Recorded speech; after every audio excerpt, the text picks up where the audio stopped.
And now, live from Level 5 Productions on the island of Milleronia, it's The Larry Miller Show.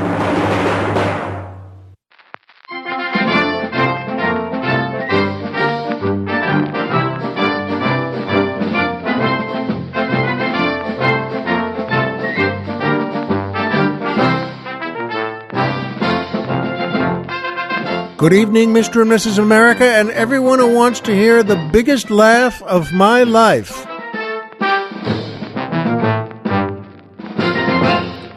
Hi, folks, and welcome back to the Larry Miller Show. I'm Larry Miller, but in a way, aren't we all? And boy, oh boy, is it ever gorgeous here.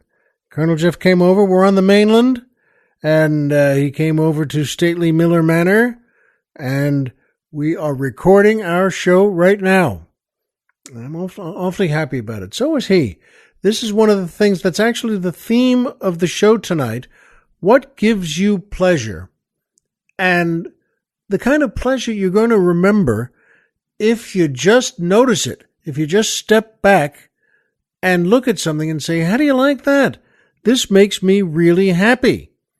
Well, it does, and I'll tell you more about it soon. And, of course, once again, the music, as always, makes me and the Colonel feel great. That, of course, is the Bob Eckstein Orchestra and the Carol Shelley Dancers, featuring boy tenor Brad Simpson asking the musical question, has a hoofer ever ankled a biopic that went on to be Boffo at the B.O.? Yes. Yes. Good question, Brad, but yes, has a hoofer, and by the way, what that means is as a hoofer, which means dancer in showbiz ease, in variety columns and headlines for many years, has a hoofer, a dancer, ever ankled, starred in a biopic that went on to be Boffo, huge, at the B.O., the box office? Yes, Brad. Singin' in the Rain. A great movie starring Gene Kelly, Debbie Reynolds, and Donald O'Connor. Good Lord, they're all magnificent dancers. 1952, and it made tons of dough. Also, and you may not know this, folks, anything Jimmy Cagney was ever in. Because I don't think most people know this, but Cagney, among other great talents, was a fabulous dancer. And he danced all over New York and all over the country, but especially in New York and on Broadway. He was a huge and successful dancer. So anything he was ever in, actually. And by the way, here's a small little note that you may not also know. Jimmy Cagney spoke fluent Yiddish. And that's not common for a blonde Irishman. And he was also a great star in the Yiddish theater in New York, which used to have, well, and they still have things, but it was very big, and Cagney was big in it. And good question, Brad. Also, here's a fond thought for Carol Shelley. She just passed away on August 31st, and she was one of the Pigeon Sisters in The Odd Couple on Broadway. That's pretty great, isn't it? And she was in the film as well, and in the first season of the hit TV show. She was great. I can see her face laughing and being wonderful right now. Good for you, Carol. God bless you. And good luck as you move on. And by the new Larry Miller store. That's right, the new Larry Miller store. Go to the new Larry Miller store and buy something. We have great stuff, and it's not hard to get to, by the way. Sure, you can get there on any computer, any iPhone you have, but let us take you there. Go to our website, LarryMillerPodcast.com. Who's on the mountain? Tom Mix. Oh, I'm sorry, I knew we shouldn't have had the fish tonight. That's right, go to our website because we have a banner that says the new Larry Miller store. We have great stuff, folks. T-shirts that I really, really like, and in men's and ladies' cuts.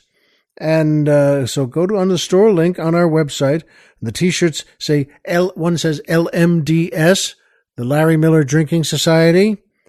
And one says, keep calm and Larry on. I like that one. And the third one says, I survived volcano number 2, and all I got was this lousy T-shirt. That makes me laugh. All right, folks, but you know what? Do that. Do that. Go to the new Larry Miller store. And there's another and buy tonight. Bob Eckstein, my friend Bob, has a new book out. He's a great artist and illustrator. He writes cartoons for every big magazine, The Atlantic and Playboy. He's just wonderful. And he has a new book called The Illustrated History of the Snowman. And he's very funny. And you know what? He doesn't know I'm doing this, but I'm going to tell him that it's a pleasure to pass that along to you. Get that and you won't be sorry. The Illustrated History of the Snowman by Bob Eckstein. And that brings me to my favorite part of the show, the joke of the week. And this is a good one, too. I love this part, as you know. There's nothing better than passing on a good joke. And if you like it, pass it on yourselves. Pass it on to your families and friends and loved ones. Nothing better in the world than keeping a good joke going. And this is a good one. The Colonel and I both like this. A fella goes into church, and he lets the priest know he has a confession to make. And so the priest goes to, the confessional booth there, and the guy gets in, and the guy kneels down, and he, bless me, Father, for I have sinned. And the priest says, all right, just what have you done? And he said, Father, last night I was at my girlfriend's sister's place, and she was coming over to join us, but it was raining. It started raining so hard that she couldn't make it there. So, and so really, really hard that, I had to spend the night there. And then, I wound up spending the night with her sister. We were in bed together, and that happened. And that's what I wanted to tell you. And the priest says, all right, my son, just tell God, and he will forgive you. And the guy says, wait a minute, I'm not done yet. A week before that, I spent the night because I was seeing one of my old teachers from high school, and she has a nice house. And, it was raining again. It started pouring, cats and dogs. And I spent the night there too, and we slept together also. And we were in the same bed, and we did everything. And we slept together. And the priest says, all right, again, tell God and see what God advises you to do. And the guy says, wait a minute, I'm not done yet either. Two weeks before that, I went over to see my old girlfriend, and, we had a nice dinner together, and I was fine. And as I was leaving, you know what? It started raining again, and the same thing just pouring down. And it was horrible, and she and I wound up spending the night together. And at this point, the priest just stands up, gets out of the confessional booth, kicks the door in on the guy's side, and just yells at him and says, it's getting cloudy out. I want you out of here before it starts to rain. That's a pretty good one. We like that one. It's just silly enough. And it makes you think, have I ever done anything like that? Would I ever do anything like that? Well, no, but I don't know, depending on the weather. Might you? No, not the Colonel and not me. And, maybe you out there. Just let us know on the website. And that brings me to my second favorite part of the show, the Poetry Corner.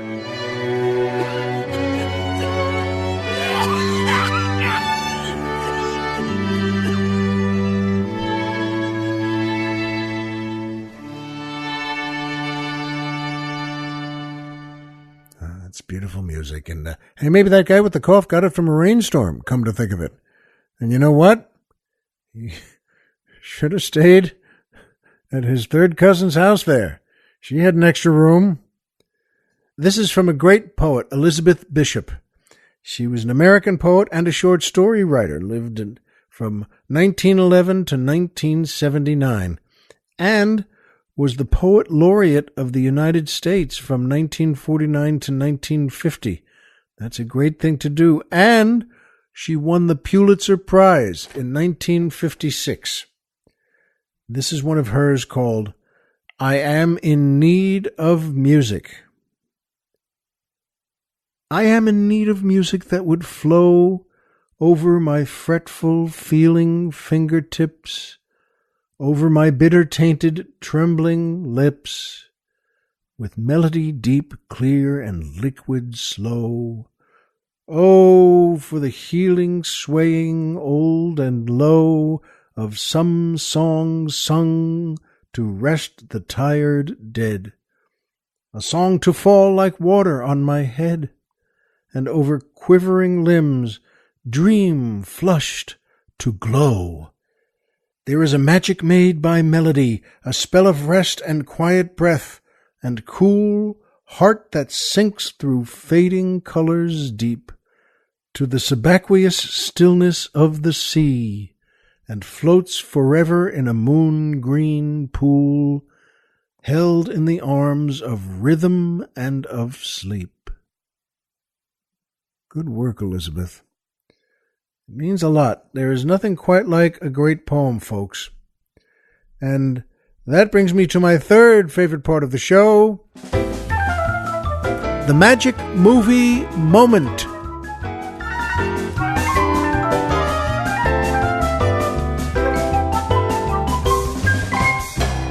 Oh boy. Yeah, you know what I was just thinking? A great joke, a great poem, and yes, a magic movie moment. These are wonderful things to find and think about and never let go. This one I just saw a couple of days ago on the weekend. The Untouchables from 1987. And what a group put this together. Written by David Mamet, directed by Brian De Palma, starring, what a cast, Kevin Costner, Sean Connery, Charles Martin Smith, Andy Garcia, Robert De Niro, Patricia Clarkson, Billy Drago, so many others. It has so much in this movie. And the magic movie moment for me and for the Colonel this time, we thought about it because there are so many others in it. It's the Sean Connery death scene. And where this great man, Jimmy, who joins the Untouchables, who joins with Kevin Costner. He takes him to a church so they can have privacy because he says the walls have ears at the police station. And when he looks up and says, God hates a coward, and says, do you know what a blood oath is, Mr. Ness? Well, I think so. Well, congratulations, you just took one. And he was great in this part, folks.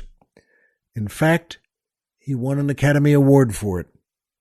And in this scene, Billy Drago, who plays Frank Nitti, and one of his sidekicks, go to Jimmy's apartment in Chicago, where Sean Connery lives. He's there alone, and he hears some ruckus out there, and the partner, the associate, the sidekick, just sneaks into the apartment through a bathroom window or the dining room window, whatever it was, sneaks in, and he takes out, he's got a big knife. And Connery sees this, comes up to him, and isn't this just like a stupid, he says, what does he say, wop or something like that about, it's just a typical stupid thing to do. Goes to a gunfight and brings a knife. He says, get out, and he just walks him out, throws him out, tosses him out the back door there, and says, get out, you dumb this and that. And as he does that, he just turns and sees Frank Nitti standing right there with a Tommy gun.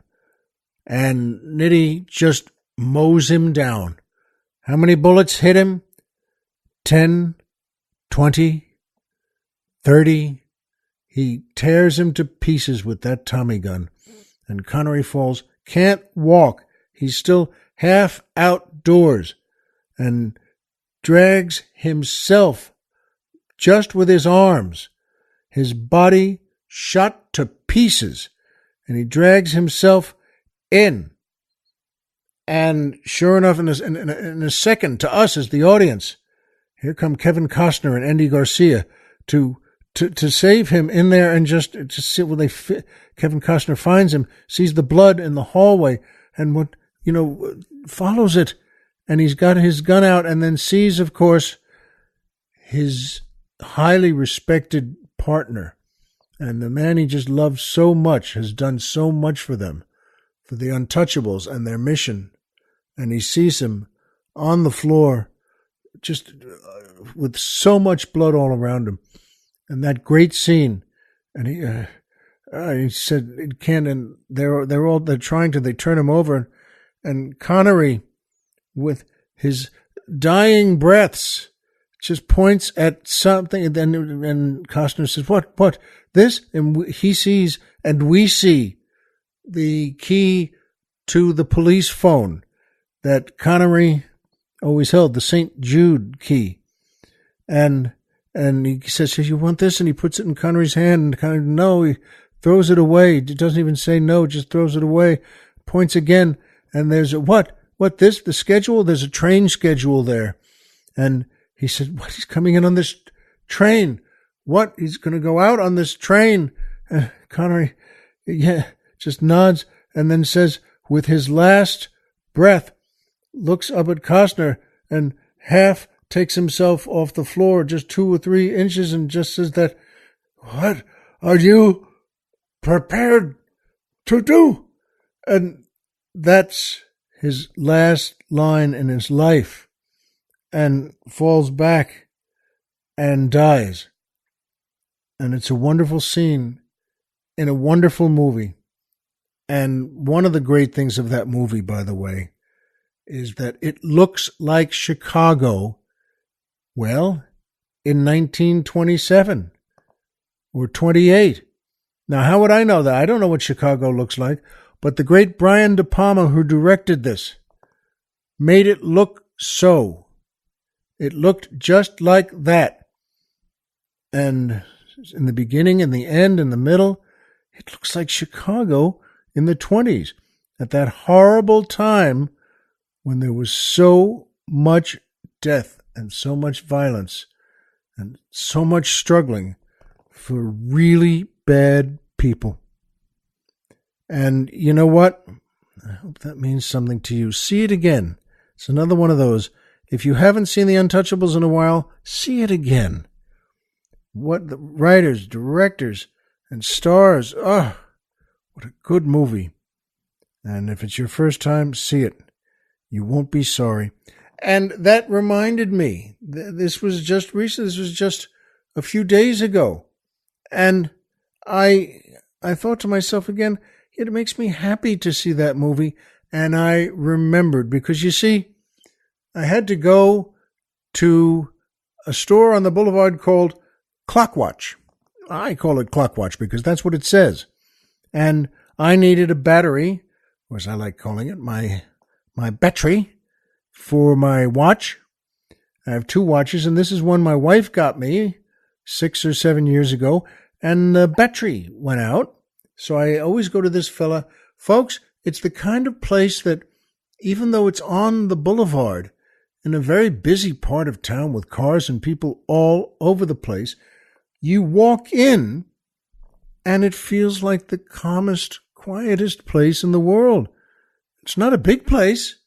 It's only 15 feet long and 8 feet wide or so. And the man was in there. I've never seen anyone in there. He's been there a long time, and I hope he's making a good living there.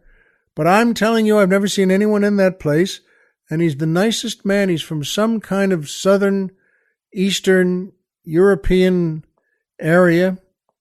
And he has such a nice smile and a nice accent. And he says, hello. And I said, it's good to see you. And I said to him, I held my wrist up with the watch I was wearing, and I said, I think I need a new battery. And he smiled and said, come here. And he said, plus the watch was a little thin. Even since my wife first gave it to me, it always had space between the band and the bottom of my wrist. I mean, it needed to be tightened. And it's such a nice watch. It's Shinola. That's the brand. Yes, that word that used to go with you know what. I knew it in 4th grade or 2nd grade. That something that you might say about someone that was not a compliment. Well, he doesn't know blank from Shinola. And Shinola, I think, was the big shoe shine at the time. It was the most popular shoe shine in America. So not to know that from, the other word means you weren't the smartest guy in the world. In fact, the great Steve Martin put that in one of his movies. Which one was that? The Jerk or something?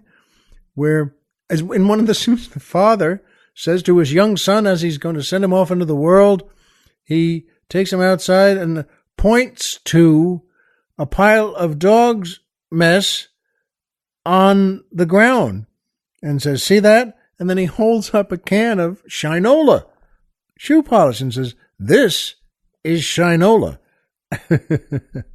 So giving him a lesson. Now you know the difference. But anyway, you know what, folks? I had the nicest time. It's one of those moments where how do you know how to let a breath out? How do you know that you're not on a boulevard anymore? You're in a place where you like the man who owns it, and he puts on one of those jeweler's eyepieces that goes around the head, and he changes your battery, gives you a new one, and sets the right time, and sets the right date. And you know what? It may not sound so fancy, but it's the best thing that's happened to you in weeks. And you really love it, and you say with a smile, I just said, it's good to see you. And he nodded and smiled and said, you too. And I said, be well. And he said, you too. And we just smiled at each other, and I left. And I walked back to my car where I'd parked on the boulevard. And it was awfully nice. And when am I this happy? I thought, when are you that happy? When something happens where you say, if I just noticed these things more, would I be happy like this all the time? And I remembered, it made me think of the biggest laugh I ever had in my life. And this is a true story. I was about 14 or 15 years old, and I lived with my folks and my sister on Long Island. That's where we lived. And I was taking cello lessons from a great cellist, Helen Harbison. And she and her husband lived near Columbia, just a couple of blocks away in New York. And at that point, I didn't have a license or a car anyway. At that point, my mother or my father would drive me into the city and over to their apartment. And he would sit there in the side of the living room there, just on a couch, and read a magazine while I was having my lesson right there. And he used to say, in fact, that her husband's name was, I think, John Abrahamian. I'm sorry, I can't remember. I think that was it. And he was Persian. He was Iranian. And my dad used to say, just going to the bathroom, he said, in that place was like a political education, because the posters they had up and the magazines and newspapers, these were not newspapers you saw a lot. And they were good people, and they just, I wouldn't even know how to put these views or how to describe them. But, I loved her. I loved Helen so much. And she was as lovely and talented as she could be. And she said to me, her brother, who's a composer, was going to have a concert. And she said, you know what? Come before next week's lesson, or it was afterwards, I can't even remember. And she said, I'll take you to the rehearsal that he's going through. It was in a studio in a loft downtown in New York, and which is also someone's place, apartment. But they had a bigger portion of it, a big ceiling, 16-foot ceiling, and they rehearsed there. It wasn't 100-piece orchestra. I mean, it was 4 or 5 folks, and they rehearsed her brother's music. And I remember I was sitting on a pile of mattresses, and it was a very honorable thing to do. It made me feel good to say, look at what I'm listening to. Now, the music, to be honest, was not my cup of tea. It was not something I could follow at all. But I mean, it was really modern, and but I was thrilled, and she brought me there, and we were there for 2-3 hours. And she said to me as we left, I thanked the folks, and we headed out. And she said to me, I've got 2 tickets for you to the show. And it was at the Donnell Library in Manhattan, I think on 54th Street. And this was a very arty, fancy place to go to. And those are meant as compliments. And she said, here are 2 tickets. Call someone up. And she knew I didn't have a girlfriend. Well, let's see, I was, as I said, 15. So I called my friend Breslau. And he and I, we were good friends since we met in kindergarten. And we were laughing partners and still are. And I mean, we just used to laugh through school and TV, whatever we did, we were just big laughers. And times 10 times 10 times 10. And so I invited him, and we went in. This was kind of a big deal. We had our sport jackets and shirts and ties and gray flannel pants. And I mentioned that to Colonel Jeff, and he knew about that. That's the way boys used to dress. We never had suits. I don't know why. Boys never had suits, but we had that stuff, and we had that, and you put a winter coat over it, and we went to the Donnell Library in Manhattan. And, well, Helen had gotten us good seats, and she gave them to me, and no charge. It was just nice of her. They were in the 3rd row, right in the center. This place, I guess, was, 600-700 seats, and in the library there, the theater they had. And, by the way, her brother, the composer, was in the 2nd row, just 1 row in front of us, a few seats to the right, with the score opened. He had written the whole thing, but he was, even though he wasn't part of the performing, he was going to follow it note for note. It's his music. And I said, well, there's no one on stage. There's a big grand piano, and I mean a big one, like 13 feet long. And I said to Breslau, I said, listen, this is just a couple of minutes before the show started.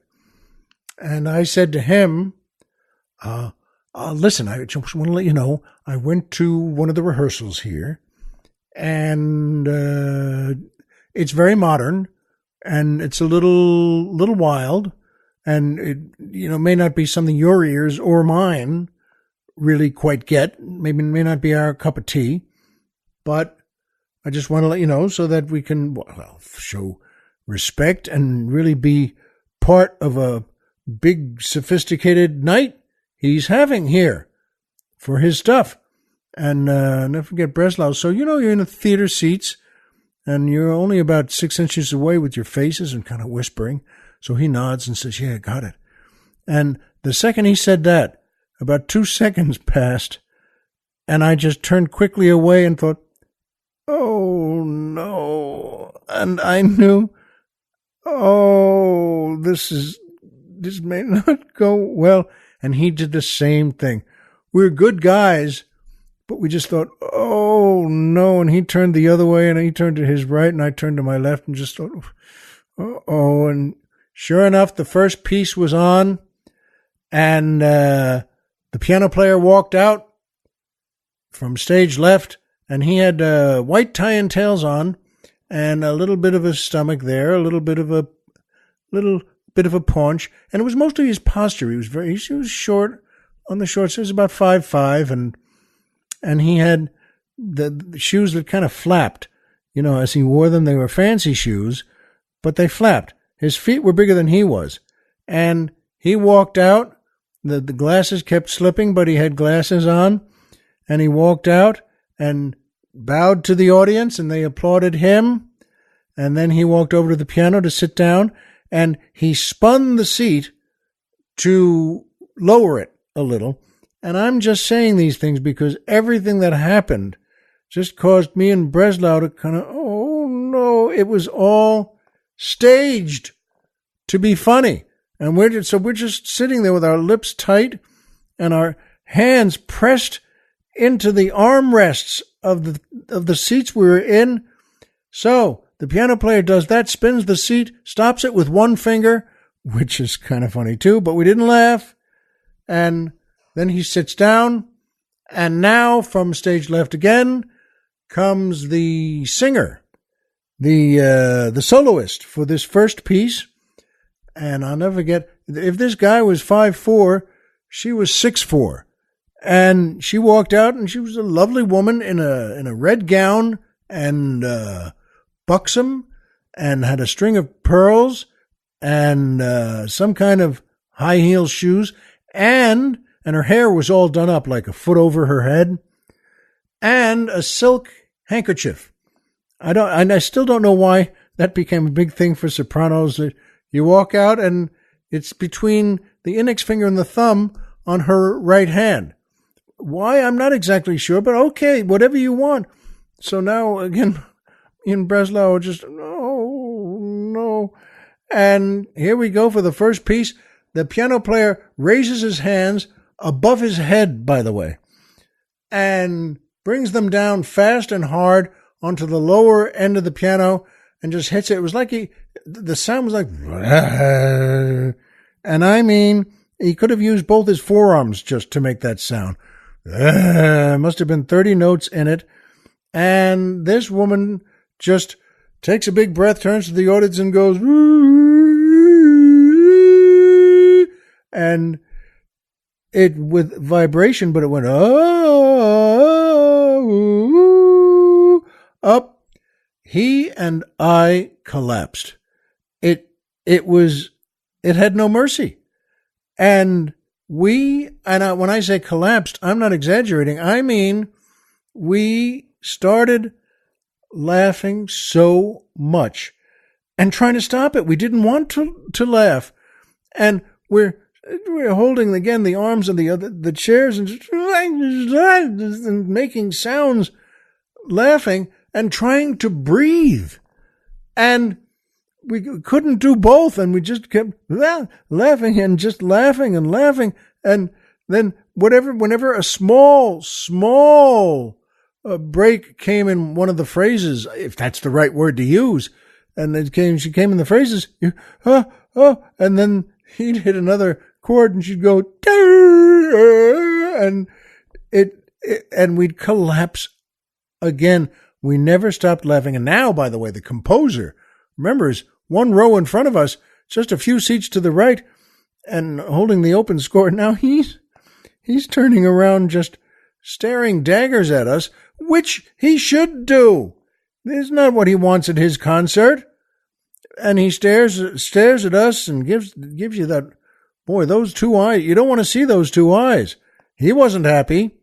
And the people around us, too, in front of us, behind us, to either side of us, were just sitting there going, well, I never.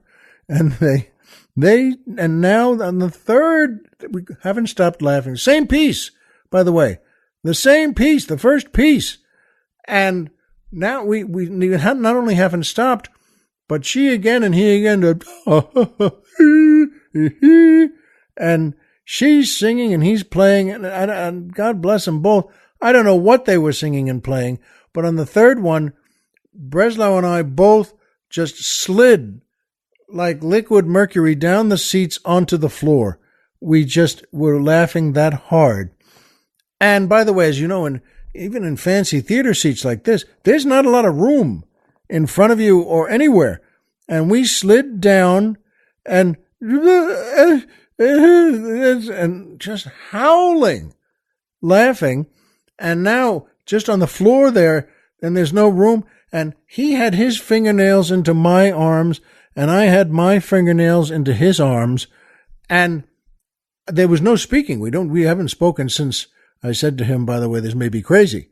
But there, with no speaking, I just looked at him. I hit him, just poked him. And when he looked at me, I just motioned with my hand, let's go, let's get out. But I didn't say that. I just motioned with my hand. And we were still just howling, laughing. And he nodded, yes, you're right, let's get out. And we started heading to our left through 15, 18 people to get to the aisle, to leave. And the people, as we're leaving, as you can imagine, you're grabbing the backs of some chairs, you accidentally pull some woman's hair in front of you, and she doesn't like that. And of course she doesn't. And you put your hand on a guy's leg who's sitting 3 seats down just to get some balance. And there's no balance. There's no walking. There's nothing. We're still crawling in front of people's seats. Then there's no room there. Finally, and once again, I just want to point out, same piece. This is the first piece. We get to the aisle and burst out into the aisle. And at least that was, thank God, we're not in those seats anymore. We were still laughing so hard. And we started just crawling up the aisle because I knew and he knew there's no standing up. We couldn't have stood up. If someone said, here's $1 million, just stand up. We couldn't. We couldn't have done it. And we crawled, howling, laughing, up the aisle to the doors that had handles on them, those bar handles, and with any of the strength we had left, and that's 30, 35 rows just to get back to those, we dragged ourselves up onto the handles there and just pushed them with the same force and opened the door and fell out into the lobby now. And the door slammed shut. So at least we were, all right, at least we weren't in there. And they could go on with the show. And we sat down, saw an empty chair, like a club chair, and we did the same thing, crawled over to it, still laughing, and got to the chair, and he said in it, what's, and I said on the arm, and just, we needed, okay, gotta get out, and we're starting to at least be able to breathe. And, still howling, laughing, but at least we can breathe. And now, holding on to each other, we staggered to the front doors of the theater. And there was one set of doors, both all glass, and one set of doors that had 10 feet. It's winter in New York. And then between them and the outer doors, we did that, went to the outer doors. We were clothes matted to our bodies. We had sweated 40 pounds of sweat each. And we put our winter coats on. It was a cold night in New York. And at least we could breathe. And we were starting to be able to not howl laughing. I told the colonel, we must have looked like drunks or drug addicts who were 15 years old in New York. And we got our coats on and started to walk, west. We were going to go to Penn Station, which is 34th and 7th, and take the Long Island Railroad home. But boy, folks, we got to we passed a restaurant we had heard about called Tad's. It was a steakhouse, but it was like a fast food place, but all steaks. That's all they had. $1.49 for the meal. That's pretty good. And they give you a steak and a baked potato and some green beans with that, and it's on a tray. So we said, and by now, we were so weak, but at least we could breathe. So we sat down with these $1.49 dinners in there, and it's like a community table, so you're sitting with another 12 or 15 people, but who cares? It doesn't matter. And we didn't even take our jackets off. We were so exhausted. And we had a bite of the steak. I'm talking, it's good. And then we left again, walked down to Penn Station, caught the next train fast. We found the schedule, went back to where we lived on Long Island, and shared a cab. And he dropped me off first, and then he went back to his house. And I walked in. We had a house key, of course, and just walked into my house. My parents were right there, just 10 feet away in the den, doing crossword puzzles and watching TV, and they were very nice. Oh, hi, hey, look who's back. And just, they knew it was kind of early. And my father looked at his watch. It was just after 10:05 or something. And he said, well, what happened? What are you doing? Everything all right? And I said, it's fine. It's actually just fine. I said, you all right? Yeah, we're fine. I said, because you know what? If I told you now, you wouldn't believe me. I'm going to just take my stuff off and wash up and get into bed, and I'll tell you everything tomorrow. And they said, okay, but you're all right, right? Oh, yeah. Everything's fine. And we said, God bless you. I love you. And I did that. I, again, kind of dragging my feet, went across the living room into where the bedrooms are and my room and took my stuff off. I didn't even hang it up. I was so exhausted. And just in underwear and an undershirt, walked into the bathroom and washed everything 3-4 times. I mean, that's a wash. That wasn't a shower. I mean, this was a sink wash. And whew, that felt pretty good. And then went back to my room, put on pajamas. As I told Colonel Jeff, those were the days when boys still wore pajamas. And you know what? Got into bed and just thought, boy, I'm really tired. And then boom, out cold. And folks, I didn't realize it till I didn't know it right then. But that was the biggest laugh I've ever had in my life. The whole thing, and one piece, and it was still going on when we left.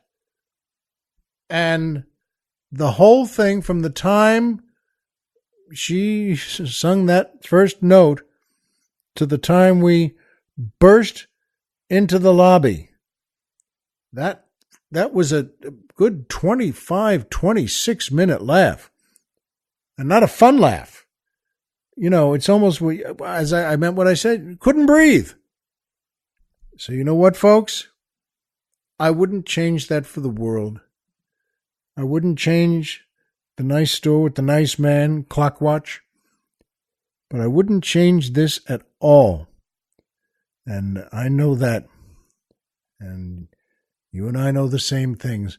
Homer is Homer, and Pluto is a planet. So remember, folks, as always, if you walked out of bed today and had a job to go to and a home to come back to and someone there who cares about you, folks, the game's over and you've won. And that's still the truest thing I know. Have a good laugh and be well. And we'll see you here next time.